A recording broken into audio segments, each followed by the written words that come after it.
The air was still and crisp as dawn painted the skyline with shades of soft orange and dusty rose. In the heart of the city's elite district, where glass towers kissed the clouds and luxury cars hummed softly on private drives, the world woke to another day of opulence and order. Among these shimmering towers stood the residence of Damien Cross, a sharp-witted, self-made millionaire known as much for his business brilliance as for his distant demeanor. To the outside world, Damien had everything. To the inside world, he had little but walls and silence. But he liked it that way, or so he thought. Each morning, the tall mahogany doors of Damien's mansion would open precisely at 6:30 a.m., and a woman with tired eyes but gentle hands would step inside. Her name was Elena. In her late 40s, with sun-worn skin and graying edges in her thick braid, she moved with practiced grace. Elena had been Damien's housemaid for over a year. Never late. Never loud.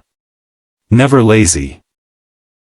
She cooked, cleaned, and left without fanfare, a shadow among marble floors and crystal chandeliers. Damien barely acknowledged her. He didn't need to. Elena never asked for more than what she was paid, which was meager but on time. She kept to herself, and Damien kept to his world of quarterly reports, shareholder calls, and boardroom wars. What neither knew was that fate was watching both of them, and soon, everything would change. That Monday morning, Elena arrived with a noticeable limp. Damien noticed, not because he cared, but because she winced when placing his espresso beside his laptop. His brows furrowed for half a second. "You're limping," he said flatly, without looking up. Elena, startled, nodded quickly. "Just a small accident. I tripped on the sidewalk. I'll be fine." Damien's eyes briefly met hers, a flash of concern hidden behind businesslike detachment.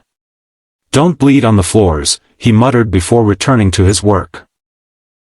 That night, when Elena left, it was colder than usual. She wrapped her thin shawl tightly and began walking, not to a bus stop, not to a subway, but further into the city.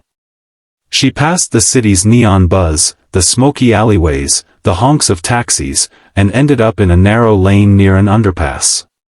There, behind a dumpster, hidden from the wind, she laid out a flattened cardboard box and sat down. Her eyes watered from the chill, but she clutched her small bag tightly and closed her eyes. Elena had no home. She hadn't for months. Back at the mansion, Damien reviewed reports into the early hours.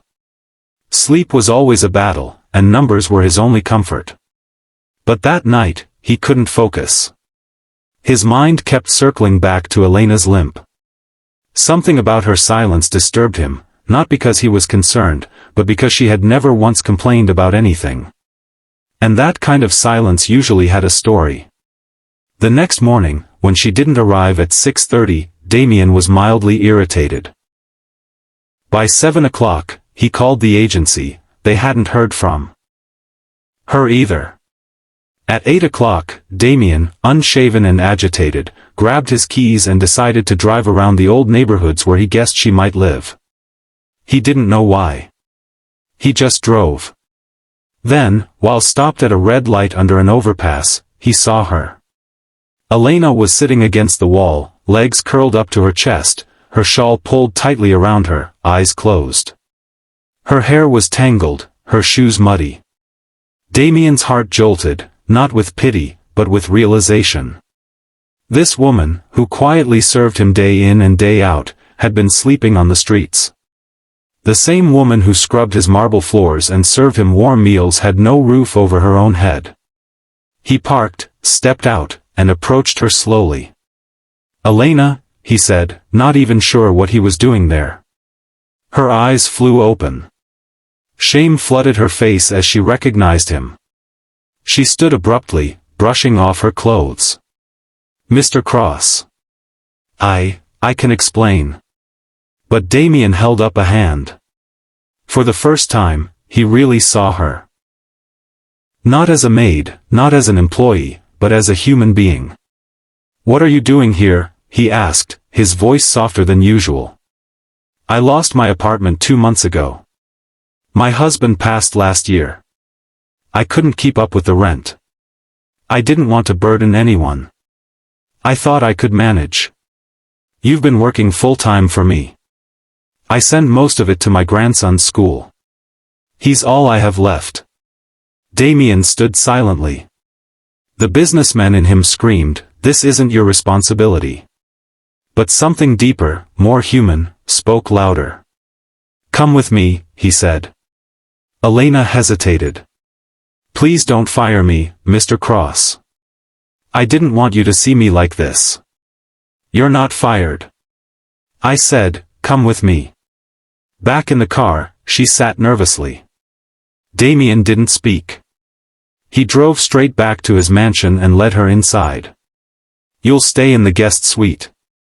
It's heated, has a private bath. Starting tomorrow, your salary triples. And don't argue." Elena blinked, stunned. "Why are you doing this?" Damien paused, then answered, "Because I should have seen it sooner. And because I'm tired of living in a house with 20 rooms and no soul." That night, for the first time in decades, Damien sat at the dining table with someone else. Elena cooked dinner, a modest stew, and Damien ate every bite in silence. It wasn't just the food that warmed him. It was the feeling of not eating alone.